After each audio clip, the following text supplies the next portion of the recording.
أعوذ بالله من الشيطان الرجيم. واتل عليهم نبأ الذي آتيناه آياتنا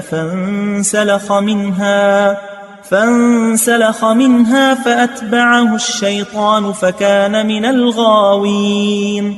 ولو شئنا لرفعناه بها ولكنه أخلد إلى الأرض واتبع هواه فمثله كمثل الكلب إن تحمل عليه يلهث أو تتركه يلهث ذلك مثل القوم الذين كذبوا بآياتنا فاقصص القصص لعلهم يتفكرون.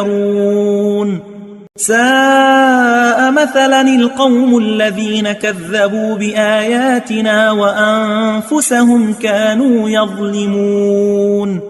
من يهد الله فهو المهتدي ومن يضلل فأولئك هم الخاسرون.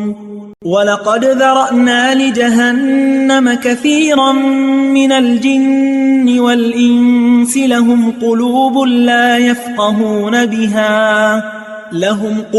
لا يفقهون بها ولهم أعين لا يبصرون بها ولهم آذان لا يسمعون بها أولئك كالأنعام بل هم أضل أولئك هم الغافلون.